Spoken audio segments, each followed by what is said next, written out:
കയ്പമംഗലം നിയോജക മണ്ഡലം വിദ്യാഭ്യാസ സമിതി അക്ഷര കൈരളിയുടെ നേതൃത്വത്തിൽ ഇ.ടി. Tyson MLA. നൽകുന്ന വിദ്യാഭ്യാസ പുരസ്കാരദാന ചടങ്ങ് ശനിയാഴ്ച നടക്കുമെന്ന് സംഘാടകർ വാർത്താസമ്മേളനത്തിൽ അറിയിച്ചു. കയ്പമംഗലം നിയോജക മണ്ഡലം വിദ്യാഭ്യാസ സമിതി അക്ഷര കളരിയുടെ നേതൃത്വത്തിൽ ഇ.ടി. Tyson MLA. നൽകുന്ന വിദ്യാഭ്യാസ പുരസ്കാരദാന ചടങ്ങ് ശനിയാഴ്ച നടക്കുമെന്ന് സംഘാടകർ വാർത്താസമ്മേളനത്തിൽ അറിയിച്ചു. കയ്പമംഗലം മണ്ഡലത്തിലെ വിദ്യാലയങ്ങളിൽ നിന്ന് SSLC, +2, VHSC പരീക്ഷകളിൽ ഫുൾ A+ നേടിയ വിദ്യാർത്ഥികളെയും LSS, USS, NMMS വിജയികളെയും ചടങ്ങിൽ ആദരിക്കും.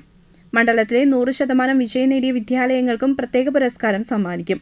കൂടാതെ കഴിഞ്ഞ അധ്യയന വർഷം സർവീസിൽ നിന്ന് വിരമിച്ച മുഴുവൻ അധ്യാപകരെയും അനധ്യാപകരെയും ചടങ്ങിൽ ആദരിക്കും. രാവിലെ 9:30 മതിലകം പള്ളിവളവിലെ സാൻജോ കൺവെൻഷൻ സെന്ററിൽ നടക്കുന്ന വിരമിച്ചവരെ ആദരിക്കുന്ന ചടങ്ങ് മന്ത്രി K. കൃഷ്ണൻകുട്ടി ഉദ്ഘാടനം ചെയ്യും. ഉച്ചയ്ക്ക് 2 മണിക്കാണ് വിദ്യാർത്ഥികൾക്കുള്ള അനുമോദന സദസ്സ് സംഘടിപ്പിച്ചിട്ടുള്ളത്. മജീഷ്യനും മോട്ടിവേറ്ററുമായ ഡോക്ടർ ഗോപിനാഥ് മുതുകാട് കുട്ടികളുമായി സംവദിക്കും. ജില്ലാ collector Arjun Pandian, rural SP B. Krishnakumar, deputy excise commissioner B. Subhash എന്നിവർ ചടങ്ങിൽ പങ്കെടുത്ത് സംസാരിക്കും.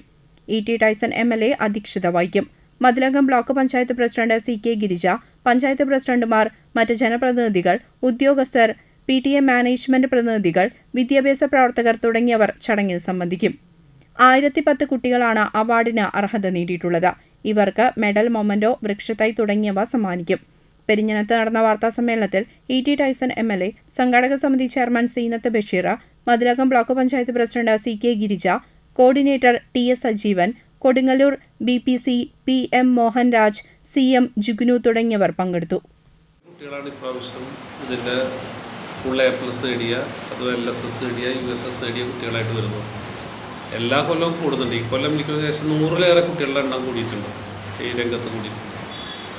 അപ്പോൾ അത് ഒരു നല്ല സൂചകമാണ്. മാത്രമല്ല കയ്പമംഗലം മണ്ഡലത്തിലെ മുഴുവൻ സ്കൂളുകളും നമ്മൾ 100% ആയി വരികയാണ്. അപ്പോൾ അതുകൊണ്ട് ആ കുട്ടികളെല്ലാം നമ്മൾ സാൻജോയിൽ വിളിക്കുന്നു. ഈ പ്രാവശ്യത്തെ പരിപാടി രാവിലെ തുടങ്ങും. 9:30 ആകുമ്പോഴേക്ക് പരിപാടി ആരംഭിക്കും.